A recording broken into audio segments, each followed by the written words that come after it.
Welcome to బీజేటీవీ. ముందుగా headlines చూద్దాం. కుక్కట్పల్లి అభివృద్ధికి నిధులు కేటాయిస్తామన్న సీఎం రేవంత్.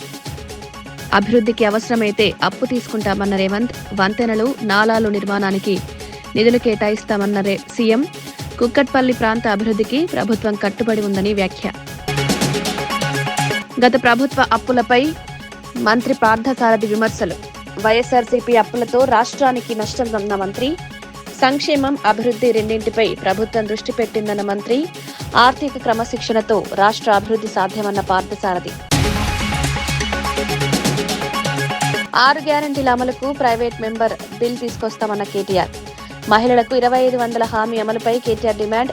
పెన్షన్లు పెంచాలని అసెంబ్లీలో బిల్ ప్రవేశపెడతామన్న కేటీఆర్.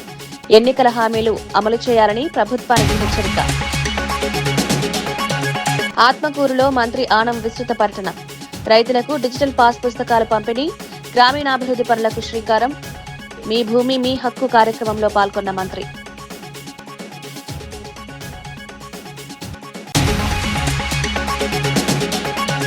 కేటీఆర్ పై ఏఐసీసీ కార్యదర్శి సంపత్ తీవ్ర విమర్శలు.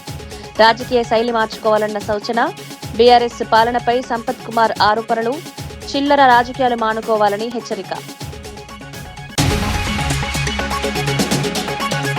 రాష్ట్రంలో మహిళల ఆర్థిక అభివృద్ధి కోసం సెప్ వ్యవస్థను మరింత బలోపేతం చేస్తున్నామని మంత్రి కొండపల్లి శ్రీనివాసరావు తెలిపారు. విజయనగరం జిల్లాలో జరిగిన కార్యక్రమంలో ఆయన మాట్లాడారు. మహిళల అభివృద్ధికి ప్రభుత్వం పెద్దపీట వేస్తోందన్నారు. విజయనగరం సహా 6 జిల్లాల్లో పైలట్ ప్రాజెక్టుగా ప్రారంభమైన స్వయం సహాయక సంఘాలు ఇప్పుడు దేశానికే ఆదర్శంగా నిలిచాయన్నారు. సీఎం లక్ష్యం 1 ఫ్యామిలీ 1 ఎంటర్ప్రెన్యూర్ అని తెలిపారు. ప్రతి కుటుంబం నుంచి ఒక పారిశ్రామికవేత్త తయారు చేయడమే రాష్ట్ర ప్రభుత్వ లక్ష్యమన్నారు. బ్యాంకుల ద్వారా 92,000 కోట్ల రూపాయల రుణాలు అందించడం ద్వారా మహిళలకు ఆర్థిక బలం చేకూరుతోందన్నారు. డ్వాక్రా రుణాలను సక్రమంగా వినియోగిస్తే మహిళల జీవితాల్లో మార్పు వస్తుందని పేర్కొన్నారు. 10,000 మహిళలతో, అలాగే ప్రతి జిల్లా హెడ్ క్వార్టర్స్లో ఒక 3,000 మహిళలతో, అలాగే ప్రతి నియోజకవర్గంలో కూడా ఒక 5,000 మహిళలతో ఒక మీటింగ్ పెట్టుకొని గౌరవ ముఖ్యమంత్రి గారు మహిళా దినోత్సవం చేయడంతో పాటు ప్రభుత్వం తాలూకా విధి విధానాలు కూడా నేను చెప్పడం జరిగింది. ఎందుకంటే గౌరవ ముఖ్యమంత్రి గారు ఈ సెర్ప్ డిపార్ట్మెంట్ 30 సంవత్సరాల క్రితం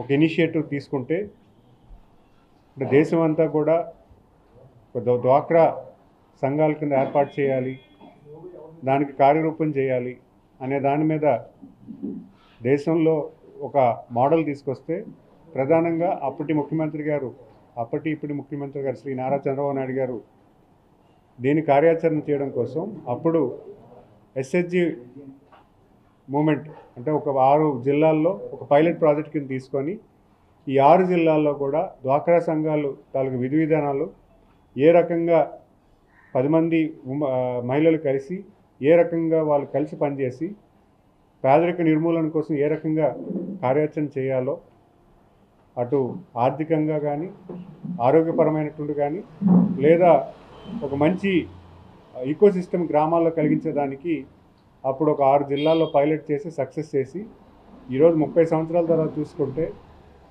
ఈ సెర్ప్ డిపార్ట్మెంటు దేశం అంతా కూడా మొత్తం ఎస్హెచ్జి ఉమెన్ అదే మోడల్ని దేశం అంతా అడాప్ట్ చేసుకోవడం జరిగింది. ఈ 30 ఏళ్ళ కాల పరిమితంలో అనేకమైనటువంటి సంస్కరణలు జరిగాయి. మన ఆంధ్రప్రదేశ్ మహిళలే వేరే రాష్ట్రాలకు వెళ్ళి కమ్యూనిటీ రిసోర్స్ పర్సన్స్ కింద అక్కడ ఉన్నటువంటి ఎస్హెచ్జి ఉమెన్కి ట్రైనింగ్ ఇవ్వడం జరిగింది. ఏ రకంగా మీరు మీ ఎస్హెచ్జి ఉమెన్ ఎలా పని చేసుకోవాలి, ఏ రకంగా కలిసి పని చేసుకోవాలి, ఏ రకంగా ఏం చేసుకోవాలని దాని మీద అనేకమైనటువంటి విషయాలు మన రాష్ట్రం చెందినటువంటి మహిళలే ఇతర రాష్ట్రాలకు వెళ్ళి అక్కడ ట్రైనింగ్ ఇవ్వడం జరిగింది. మరి ముఖ్యంగా నేను ఈ ప్రెస్ మీట్ ద్వారా చెప్పేది ఏంటంటే ఈరోజు గౌరవ ముఖ్యమంత్రి గారు కొత్త విధానం కూడా తీసుకొస్తున్నారు. 1 ఫ్యామిలీ 1 ఎంటర్ప్రెన్యూర్ కాన్సెప్ట్ ఏదైతే ఉందో దాన్ని సెర్ప్ డిపార్ట్మెంట్లో కూడా పెద్ద ఎత్తున అలవర్చడానికి కూడా ప్రయత్నం చేస్తున్నారు. ఎందుకంటే ప్రతి మహిళ కూడా ఏదో ఒక లైవ్లీహుడ్ యాక్టివిటీ అంటే గ్రామంలో ఏదో ఒక స్వయం ఉపాధి వచ్చేలాగా ఏదో ఒక కార్యాచరణ చేస్తే కనీసం ఎంతో కొంత ఇన్కమ్ లెవెల్ ఆ ఉమెన్ క్రియేట్ చేయడానికి ఒక కార్యరూపం చేశారు. దాని నిమిత్తం ఈరోజు గౌరవ ముఖ్యమంత్రి గారు నిన్న మహిళా దినోత్సవం రోజు ఆయన ఎక్కువగా ప్రధానంగా ఎంఓయూస్ చేయడంలో కానీ లేదా మహిళలను ఉద్దేశించి మాట్లాడడంలో కానీ మహిళల్ని చైతన్యం తీసుకొచ్చి ఎన్టీఆర్ జిల్లాలో రేషన్ బియ్యం మాఫియా ఎంపీలు ఎమ్మెల్యేల కనుసన్నల్లో నడుస్తోందని వైఎస్ఆర్సీపీ నేత దేవినేని అవినాష్ ఆరోపించారు. ఈ వ్యవహారంపై ఎల్లో పత్రికలే కథనాలు ప్రచురిస్తున్నాయని పేర్కొన్నారు. ఈ దందా వెనుక విజయవాడ ఎంపీ కేశినేని చెన్ని ఉన్నారని ఆరోపించారు. ప్రజలకు ఉపయోగపడాల్సిన పథకాలను కొందరు నాయకులు దుర్వినియోగం చేస్తున్నారన్నారు. ఈ అంశంపై పూర్తిస్థాయి విచారణ జరిపి బాధ్యులపై చర్యలు తీసుకోవాలని కోరారు. పేదల హక్కులను కాపాడే బాధ్యత ప్రభుత్వంపై ఉందన్నారు. దాని డెవలప్మెంట్ గురించి ఢిల్లీ స్థాయిలో కూడా మాట్లాడి అభివృద్ధి కార్యక్రమాలు చేసిన ఎంతో మంది పార్లమెంట్ సభ్యులు ఉన్న ఈ యొక్క విజయవాడ పార్లమెంట్కి కేశినేని చిన్ని లాంటి ఒక పార్లమెంట్ సభ్యులు దొరకటం మా కర్మ అని చెప్పి ఈరోజు సందర్భంగా చెప్పుతున్నా. ఎంపీ అయిన తర్వాత నుంచి ఈ యొక్క పార్లమెంట్లో ఇసుక కానివ్వండి, మట్టి కానివ్వండి, భూదందాలు కానివ్వండి, దేవాదాయ భూములు కబ్జా చేస్తాం కానివ్వండి, వసూలు కానివ్వండి, పంచాయతీలు చేస్తాం కానివ్వండి, చివరికి ఒక వీడి రౌడీగా గూండాలుగా దేవుడు కళ్యాణంలో గల కొట్టుకునే పరిస్థితి తీసుకొచ్చారు ఈ యొక్క కూటమి ప్రభుత్వానికి సంబంధించిన ఎంపీలు, ఎమ్మెల్యేలు. కొంచెమన్నా సిగ్గుందా? ఈరోజు ఒక పార్లమెంట్ సభ్యుడిగా ఉండాల్సిన హోందాతనం నీకుందా? పట్టు వస్త్రాలు సమర్పించే దాంట్లో మీరు గొడవపడతారా? మీరు కొట్టుకుని గొడవపడి, నాకు తెలిసి ఆ మహోత్సవంలో ఎక్కువ శాతం చాలా సందర్భాల్లో, అనేక సందర్భాల్లో స్థానికంగా ఎమ్మెల్యే పాల్గొంటారు, కుటుంబ సమేతంగా ఆ పట్టు వస్త్రాలు సమర్పిస్తారు, ఘనంగా నెరవేరుస్తారు. పక్క జిల్లాల నుంచి జనాలు వస్తారు, పక్క రాష్ట్రం నుంచి కూడా జనాలు వస్తారు, చూస్తారు, సంతోషంగా వెళ్తారు. కానీ నిన్న మీరు చేసిన పనికి ఎన్టీఆర్ జిల్లా పరువు పోయే విధంగా మీరు అందరు గారు ప్రవర్తించారు. ఎంపీగా ఏంటి బాధ్యత? ఆ విధంగా నువ్వు రౌడీయుధం చేస్తావా? ఆ విధంగా నువ్వు గూండాయుధం చేస్తావా? ఒక ఎస్సీ కాన్స్టిట్యున్సీలో ఒక ఎస్సీ ఎమ్మెల్యే ఉన్న చోట అతన్ని పనిచేయనివ్వు, అతనికి అధికారులు ఏమైనా సహకరిస్తే సహకరించనివ్వు, లేదా చివరికి ఇలాంటి దేవుడు కార్యక్రమాల్లో గారా ఈ ముఖ్యమంత్రి, ఉప ముఖ్యమంత్రి నిన్న జరిగిన సంఘటనకి ఏం సమాధానం చెప్తారు, వాళ్ళని ఏ విధంగా మీరు మందలిస్తారని చెప్పి ఈరోజు వైఎస్ఆర్ కాంగ్రెస్ పార్టీ తరఫున మేమందరం గారు డిమాండ్ చేస్తున్నాం. ఇదా మీరు ఇచ్చే గౌరవం? ఈ 2 సంవత్సరాల్లో మీ పాలనలో, మీ ప్రభుత్వంలో ఇంకా ఏవైనా జరిగినాయా అని చెప్పని ఈరోజు ఆ కూటమి ప్రభుత్వంలో ఉన్న చంద్రబాబు గారిని కానివ్వండి, పవన్ కళ్యాణ్ గారు మేము అందరం క్వశ్చన్ చేస్తాం. క్షమాపణ చెప్పాలి. నిన్న ఎవరైతే వేలాది మంది భక్తులు వచ్చారో వాళ్ళకి క్షమాపణ చెప్పాలి. ఎన్టీఆర్ ప్రజానికానికి గర ఈ ఎంపీ క్షమాపణ చెప్పాలని చెప్పని ఈరోజు వైఎస్ఆర్ కాంగ్రెస్ పార్టీ తరఫున మేము డిమాండ్ చేస్తాం. మీరు అందరు గారు చూసే ఉంటారు, తిరుపతి లడ్డూ విషయంతో దేశవ్యాప్తంగా, ప్రపంచవ్యాప్తంగా చంద్రబాబు నాయుడు గారిది, పవన్ కళ్యాణ్ గారి పరువు పోయింది. మా మీద రుద్దాలనుకున్నారు, మా మీద ఆ నెపం వేయాలనుకున్నారు. కానీ సాక్షాత్తు వెంకటేశ్వర స్వామి పైనుంచి ఈ ప్రభుత్వంలో మీరు చేస్తాంది తప్పు అని చెప్పని వాళ్ళకి బుద్ధి వచ్చే విధంగా సిబిఐ రిపోర్ట్లో అవనివ్వండి, లేకపోతే అనేక రకాలుగా మీది తప్పు అని చెప్పని నిరూపించారు. మీరు చేసే పనులు కూడా అలాగే ఉంటున్నాయి. కళ్యాణాల్లో గొడవలు పడి, సరిగ్గా పరిపాలన చేతకాక, అధికారులను సరిగ్గా పనిచేసుకొనిక, తిరువూరు నియోజకవర్గంలో ప్రజానికం కానివ్వండి, లేకపోతే ప్రభుత్వం నడిపే విధానంలో కానివ్వండి, ఎటువంటి కార్యక్రమాలు జరక్క ప్రజానికం ఇబ్బంది పడుతున్నారు. దీనిపైన వెంటనే పైన చంద్రబాబు నాయుడు, పవన్ కళ్యాణ్ చర్యలు తీసుకుని తిరువూరు నియోజకవర్గంలో ప్రజానికానికి మంచి చేయవలసిందిగా మేము కోరుకుంటూ. రాజమహేంద్రవరంలో జరిగిన కల్తీపాల ఘటనపై మాజీ ఎంపీ మార్గాని భరత్ స్పందించారు. ఈ ఘటన జరిగి 18 రోజులైనా ప్రభుత్వం స్పందించలేదని విమర్శించారు. ప్రభుత్వం నాటకాలాడటానికి సమయం కేటాయిస్తోందని, కానీ ఘటనపై విచారణకు సమయం లేదన్నారు. ముఖ్యమంత్రి, వైద్య ఆరోగ్య శాఖ మంత్రికి బాధ్యత లేదా అని ప్రశ్నించారు. నిజాలు వెలుగులోకి రావాలంటే సిబిఐ విచారణ జరగాలని డిమాండ్ చేశారు. బాధితులకు న్యాయం చేయాలని, బాధ్యులపై చర్యలు తీసుకోవాలని కోరారు. కల్తీపాల్ ఘటన తెలుసుకోవాల్సిన ఇంగిత జ్ఞానం లేదా అని అడుగుతా ఉన్నా. ఇవాళ ఈ కూటమి ప్రభుత్వము ఈ కల్తీపాలు ఘటన కేవలము ఒక యాక్సిడెంట్ గా చిత్రీకరించే కార్యక్రమం చేస్తా ఉన్నారు. ఇక్కడ పేషెంట్స్ తాలూకా పరిస్థితులు తెలుసుకుని చంద్రబాబు నాయుడు గారు రాజమండ్రి వచ్చాడండి. కాకినాడ ఘటన జరిగినప్పుడు ఇక్కడ ఎయిర్పోర్ట్ లో దిగాడు. మరి ఆయన దిగినప్పుడు ఇక్కడికి వచ్చి ఈ కిమ్స్ హాస్పిటల్ కి వచ్చి పేషెంట్స్ ని సందర్శించాల్సిన బాధ్యత ఈయనకి లేదండి ముఖ్యమంత్రిగా? ఇవాళ నేషనల్ ఫోరెన్సిక్ సైన్స్ ల్యాబొరేటరీస్ కి బ్లడ్ శాంపిల్స్ ఎందుకు పంపించలేదని ఇవాళ సూటిగా ప్రశ్నిస్తా ఉన్నాం. మీరేదో ప్రైవేట్ ల్యాబొరేటరీస్ కి లేకపోతే మీ స్టేట్ గవర్నమెంట్ ఆధీనంలో ఉన్న ల్యాబొరేటరీస్ కి పంపిస్తే నిజం అనేది బయటకు రాదు. ఇవాళ ఈ సంఘటనని సిబిఐకి అప్పచెప్పాల్సిన అవసరం ఉంది. ఏదైతే తిరుపతి లడ్డూలో ఏ రకంగా అయితే సిబిఐకి అప్పచెప్పిన తర్వాత వాస్తవాలు ఏ రకంగా అయితే బయటకు వచ్చినాయో ఖచ్చితంగా కల్తీపాలు ఘటనలో కూడా సిబిఐకి అప్పచెప్పితే వాస్తవాలు బయటకు వస్తాయి. ఇది కేవలము ఆ కల్తీపాలు అతను ఆ కలిపేది దాంట్లో యూరియా కలిపాడా, లేకపోతే ఏదైనా ఫార్ములిన్ కలిపాడా, లేకపోతే ప్రొఫెషనల్ రైవల్టీ ప్రకారంగా అతనికి కిట్టన వాళ్ళు ఎవరైనా అందులో పురుగుల మంది ఏమన్నా కలిపారా? కాకినాడ ఘటన ఆ ఫైర్ షాప్ జరిగితే అక్కడ చనిపోయిన వాళ్ళకి 20 లక్షలు ప్రకటించారు. ఏంటి వ్యత్యాసం ఏంటి? ఈ రెండు కూడా గవర్నమెంట్ తప్పిదాల వల్లనే జరిగింది. ఈ ప్రభుత్వం యొక్క నిర్లక్ష్యం వల్లనే జరిగింది.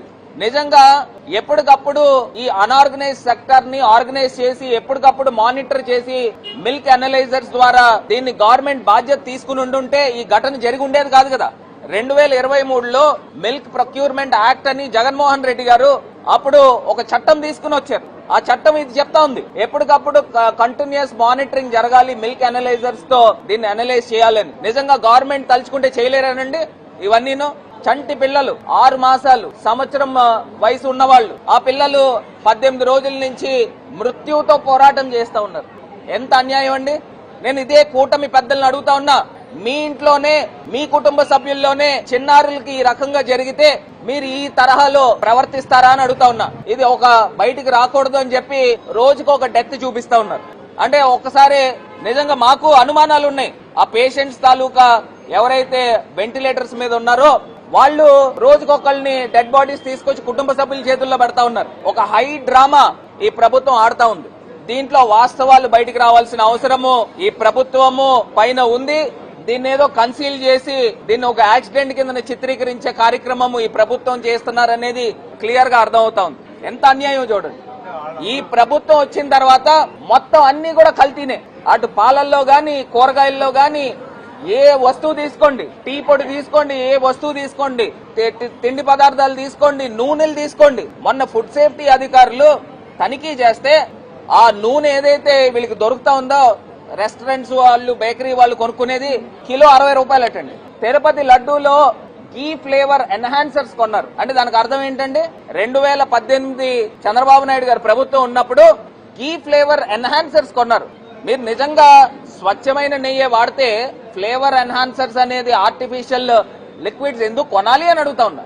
వైఎస్ఆర్ కాంగ్రెస్ పార్టీ డిమాండ్ చేస్తా ఉన్నాము, ఎవరైతే మరణాలు జరిగినాయో ఆ బాధిత కుటుంబాలకి 25 లక్షల రూపాయలు ఎక్స్గ్రేషియా ప్రకటించాల్సిన బాధ్యత ఈ కూటమి ప్రభుత్వం తీసుకోవాల్సిందిగా డిమాండ్ చేస్తా ఉన్నాం. రాష్ట్రంలో 6 గ్యారంటీల అమలును డిమాండ్ చేస్తూ అసెంబ్లీలో ప్రైవేట్ మెంబర్ బిల్ ప్రవేశపెడతామని కేటీఆర్ తెలిపారు. 1,67 లక్షల మంది మహిళలకిచ్చిన 2,500 రూపాయల హామీ అమలు కోసం ఈ బిల్లు తీసుకొస్తామన్నారు. 4,000 రూపాయల పెన్షన్ కోసం ఎదురు చూస్తున్న 46 లక్షల మంది వృద్ధులు, వితంతువులు, నేతన్నల కోసం కూడా బిల్లు ప్రవేశపెడతామన్నారు. ఎన్నికల సమయంలో ఇచ్చిన హామీలను కాంగ్రెస్ ప్రభుత్వం అమలు చేయాలని కేటీఆర్ కోరారు. ప్రజలకు ఇచ్చిన మాట నిలబెట్టుకోవాల్సిన బాధ్యత ప్రభుత్వంపై ఉందన్నారు. గ్యారంటీల అమలు కోసం అసెంబ్లీలో పోరాటం కొనసాగుతుందని పేర్కొన్నారు. గీతన్నలు వారందరి తరపున, బీడీ కార్మికులు, ఒంటరి మహిళలు వారందరి తరపున 46 లక్షల మంది తరపున ఈ ప్రైవేట్ మెంబర్ బిల్లు పెడుతున్నాం. తప్పకుండా ప్రభుత్వం మద్దతు ఇవ్వాలని చెప్పి డిమాండ్ చేస్తా ఉన్నాం.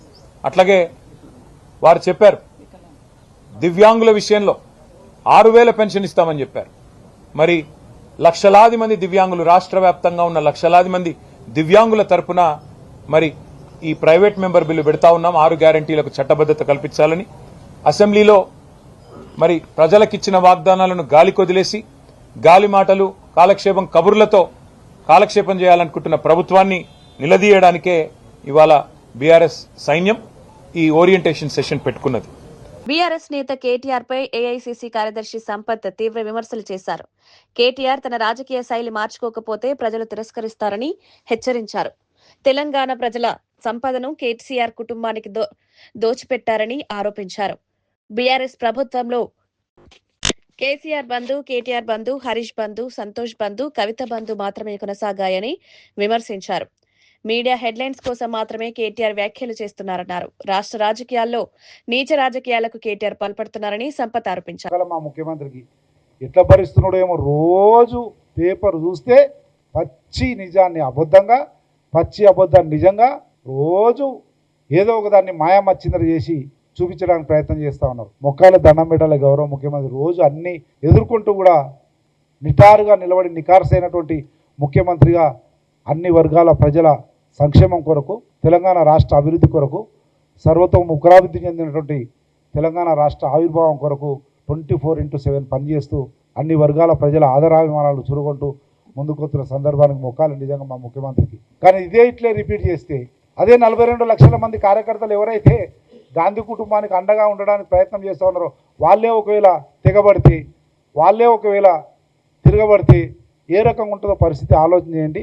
ఆ పరిస్థితి రాకుండా జాగ్రత్త వహించండి అని చెప్పి కూడా కేటీఆర్ గారికి మరియు టీఆర్ఎస్ పార్టీ లోక్సభ స్పీకర్ ఓం బిర్లాపై ప్రవేశపెట్టిన అవిశ్వాస తీర్మానం చర్చలో టీడీపీ పార్లమెంటరీ పార్టీ నేత లావు శ్రీకృష్ణదేవరాయలు పాల్గొన్నారు. స్పీకర్పై అవిశ్వాస తీర్మానాన్ని టీడీపీ వ్యతిరేకిస్తున్నట్లు స్పష్టం చేశారు.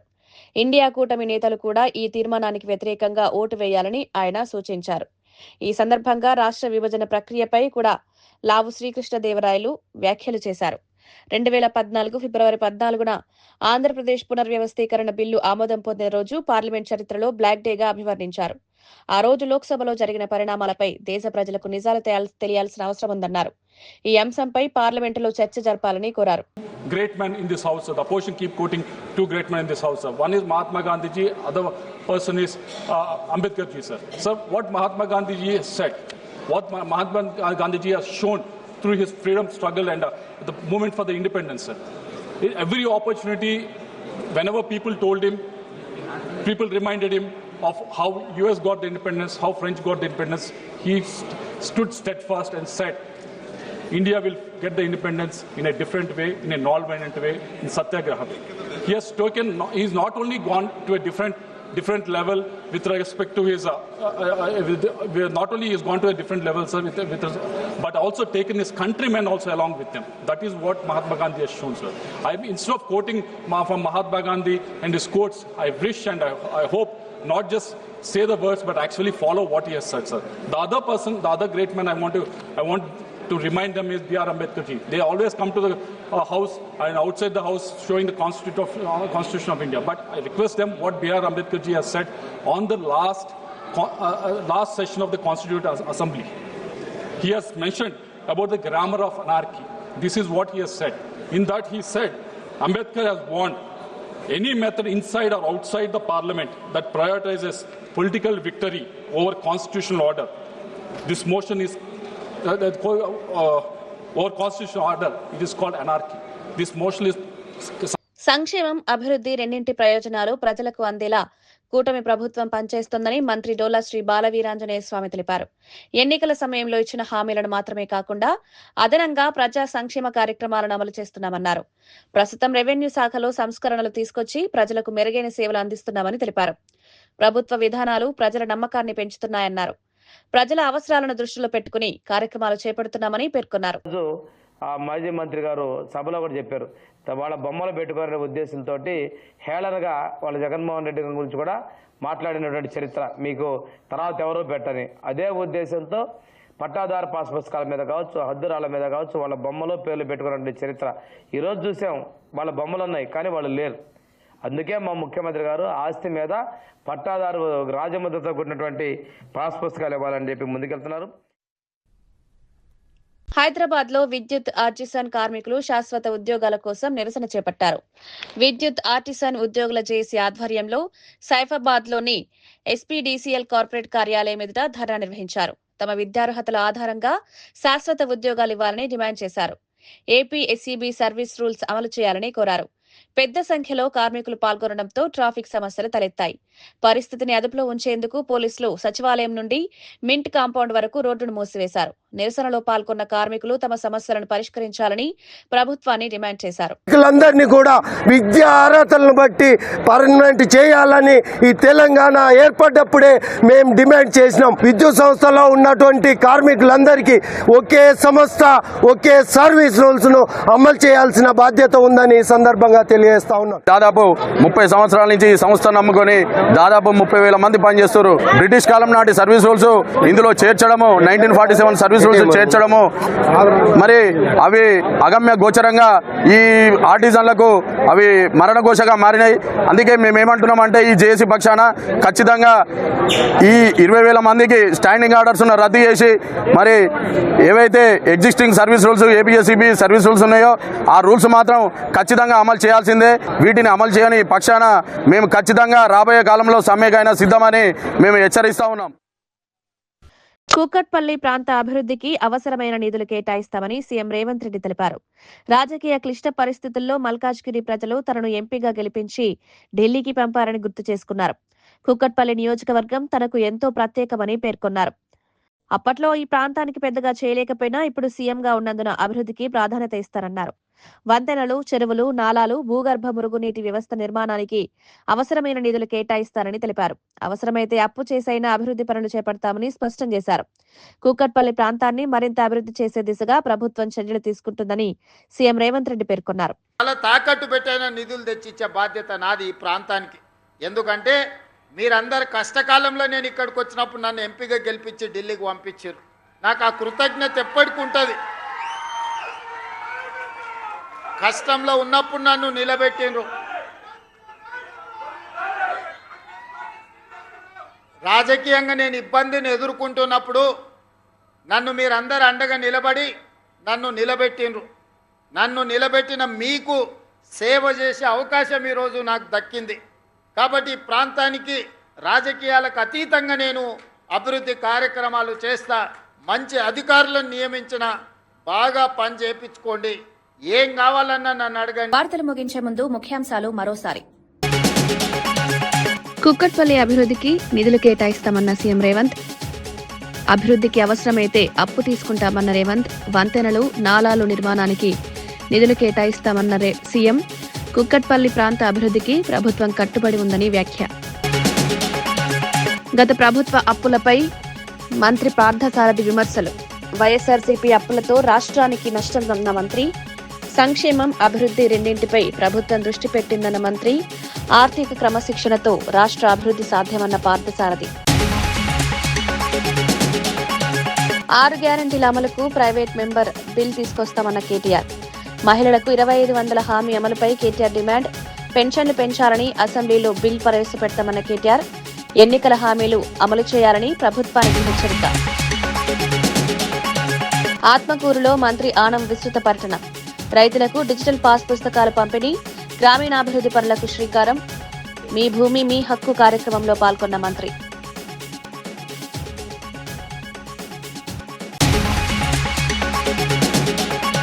కేటీఆర్ పై ఏఐసీసీ కార్యదర్శి సంపత్ తీవ్ర విమర్శలు. రాజకీయ శైలి మార్చుకోవాలన్న సూచన.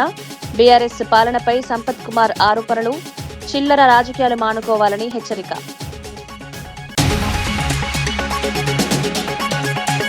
ఇవి ఈనాటి వార్తా విశేషాలు. మరో బులెటిన్లో మళ్ళీ కలుద్దాం. నమస్కారం.